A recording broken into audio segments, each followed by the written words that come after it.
बिस्मिल्लाहिर्रहमानिर्रहीम। अस्सलाम वालेकुम।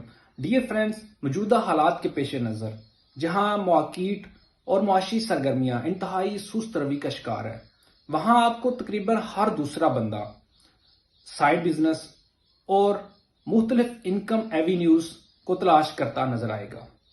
आज की इस वीडियो में मैं आपको एक साइड बिजनेस, एक इनकम सोर्स इंतहाई सादा अल्फाज में बयान करूंगा।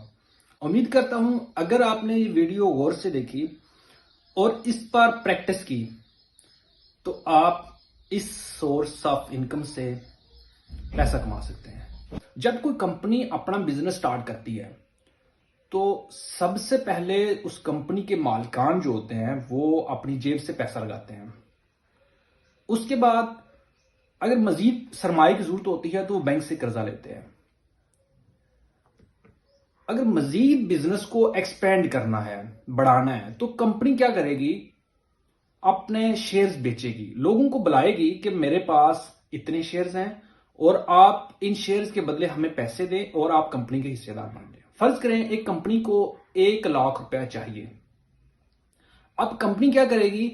1 लाख के 1000 शेयर फर्ज करें बेचती है और एक शेयर की कीमत 100 रुपया रखती है। तो लोगों को कहेगी कि मेरे पास 1000 शेयर है और एक शेयर की कीमत 100 रुपया है और जो बंदे लेना चाहते हैं वो ले लें। लोग आएंगे और वो शेयर परचेज करते हैं।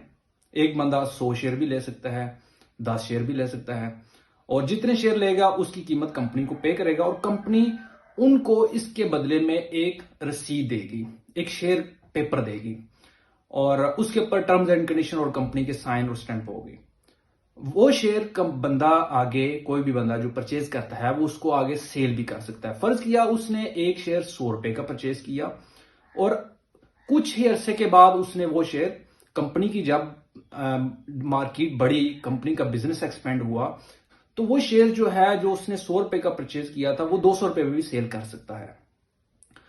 और अगर फर्ज किया कंपनी डाउन हो गई, कंपनी का बिजनेस मजीद डाउन हुआ और उसकी प्रोडक्ट फेल हो गई, तो वो शेयर जो है जो उस बंदे ने 100 रुपए का परचेज किया था वो मजीद गिर के 50 रुपए में भी आ सकता है। शेयर्स का कारोबार लोग दो तरीके से करते हैं। कुछ लोग इसको शॉर्ट टर्म के लिए इस्तेमाल करते हैं, उसको ट्रेडिंग के लिए इस्तेमाल करते हैं। जैसे शेयर्स उठाए, 500 शेयर्स उठाया और महीने के बाद, 15 दिन के बाद जैसे ही उसका रेट कुछ बेहतर हुआ तो उसको सेल कर दिया। इसको कहते हैं ट्रेडिंग। कुछ लोग वो होते हैं जो जिनके पास एक्स्ट्रा पैसे होते हैं और वो देखते रहते हैं। जैसे आजकल कोरोना की वबा में शेयर्स मार्केट डाउन है और लोग जो इन्वेस्टर्स हैं वो कंपनीज, वेल रेप्यूटेड कंपनी के शेयर्स सस्ते दाम उठा के इन्वेस्ट कर देंगे और जैसी मार्केट बेटर होगी तो उनको सेल कर देंगे। ये लॉन्ग टर्म की स्ट्रेटजी होती है। वो लोग जो लॉन्ग टर्म इन्वेस्टमेंट की गर्ज से शेयर्स परचेज करते हैं वो दो तरह से प्रॉफिट कमाते हैं। फर्ज करें एक शख्स ने फौजी फर्टिलाइजर कंपनी के शेयर्स परचेज किए, उस वक्त उसको 1000 रुपए का एक शेयर मिला। साल के बाद फौजी फर्टिलाइजर कंपनी ने जब प्रॉफिट डिक्लेयर किया, अपना प्रॉफिट जो उसने पूरा साल काम किया उसमें से जब उसको प्रॉफिट हुआ तो उसने तमाम मालिकान को वो प्रॉफिट तकसीम करना होता है। चाहे एक बंदे ने शेयर परचेज किया वो भी कंपनी का मालिक होता है, उसको भी उन्होंने प्रॉफिट का हिस्सा देना होता है। सबसे पहले कंपनी जब प्रॉफिट डिक्लेयर करती है उसमें से कुछ हिस्सा प्रॉफिट का अपने पास रिटेन करती है, रखती है, उसको रिटेन अर्निंग कहते हैं। बाकी जो प्रॉफिट होता है वो तमाम शेयर होल्डर्स को equally as per their shares distribute होता है, उसको डिविडेंड कहते हैं। दूसरी तरह के प्रॉफिट में जब वो शख्स देखता है कि फौजी फर्टिलाइजर कंपनी का शेयर 10 साल के बाद इसका, अगर उसने 1000 का लिया था वो 5000 का शेयर हो गया, उस वक्त जब वो सेल करता है उसको उस वक्त प्रॉफिट होता है। पहला वो डिविडेंड से प्रॉफिट कमाता है, दूसरा वो शेयर को सेल करके प्रॉफिट कमाता है। अभी इंडेक्स की बात करते हैं तो इंडेक्स एक यार्डस्टिक है। जैसे आप बात करेंगे कराची स्टॉक एक्सचेंज तो KSE 100 है। इसका मतलब यह है कि उस 100 इंडेक्स जो है उसमें 100 कंपनीज, टॉप 100 कंपनीज उसमें एनलिस्टेड है, उनके अंदर इंदराज है। उसकी उन कंपनीज की बेस पर जो शेयर्स का, जो मार्केट का ट्रेंड है वो सेट होता है। आप देखते हैं कि मार्केट इंडेक्स जो है अभी स्टॉक एक्सचेंज वो उसका इंडेक्स 32,000 तक पहुंच गया, 33,000 तक पहुंच गया। वो उन 100 कंपनीज की बेस पर होता है, उनके कारोबार की बेस पे वो चीजें तय होती हैं। अभी सवाल ये पैदा होता है कि एक आम बंदा स्टॉक एक्सचेंज में काम कैसे करे, शेयर्स कैसे परचेज करे और बेचे कैसे।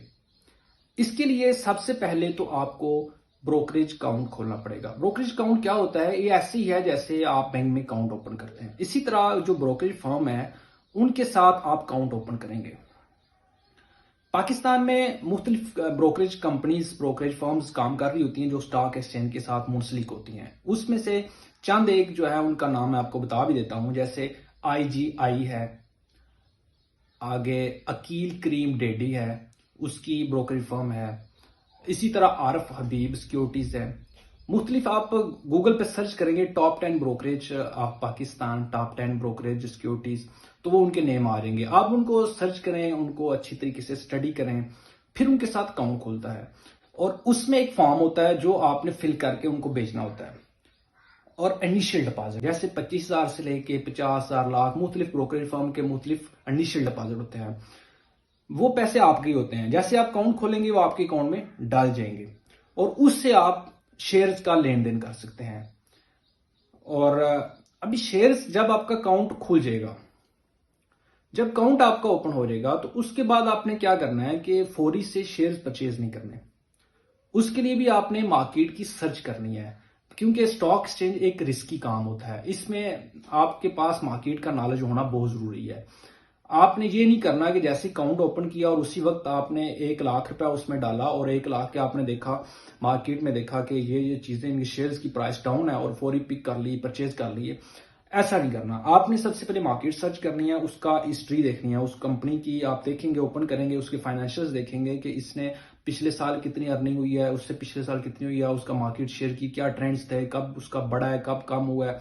ये सारे आपने देख के उसके बाद गौर फिक्र करके आपने करना है। दूसरी बात ये याद रखनी है, आपने उसमें मुख्तलिफ पोर्टफोलियोज होते हैं। जब आपका अकाउंट खुल जाएगा, आपको मुख्तलिफ आपका पोर्टफोलियो नजर आएंगे। यानी कि से आपकी जो सीमेंट की इंडस्ट्री है वो एक पोर्टफोलियो है, आपकी जो इलेक्ट्रॉनिक्स की है वो एक पोर्टफोलियो है। इसी तरह आपकी ये सब जो है ना पोर्टफोलियो होते हैं। अभी आपने एक ही पोर्टफोलियो में सारे पैसे नहीं डालने। सीमेंट की इंडस्ट्री है उसी में सारे पैसे नहीं डालने, प्लास्टिक की इंडस्ट्री है उसी में सारे नहीं डालने। हमेशा याद रखें, एक पोर्टफोलियो में आपने सारे पैसे नहीं डालने। उसके बाद दूसरी बात यह है कि आपने एक ही कंपनी के शेयर में सारे पैसे नहीं डालने। और फर्ज किया आपने 1 लाख से अकाउंट खोला और 1 लाख से आपने सारे का सारा पैसा के शेयर परचेज नहीं करने। तकरीबन 20-25 हजार आपने चौथा हिस्सा जो है वो आपने उस अकाउंट के अंदर ही रहने देना है, ताकि इन फ्यूचर जैसे ही कुछ आपको जरूरत पड़ती है तो आप उसको यूज कर सके। इस वीडियो में स्टॉक एक्सचेंज के बारे में मैंने बेसिक इंफॉर्मेशन आपको प्रोवाइड की है। अगर आपके पास कुछ सवालात हैं या आपको कोई कंफ्यूजन है तो आप मुझे ईमेल कर सकते हैं। मेरा ईमेल एड्रेस इस वीडियो की डिस्क्रिप्शन में मौजूद है। मजीद बिजनेस वीडियोस के लिए आप मेरे चैनल को सब्सक्राइब, लाइक और अपने फ्रेंड्स से शेयर कीजिए। बहुत शुक्रिया। अस्सलाम वालेकुम।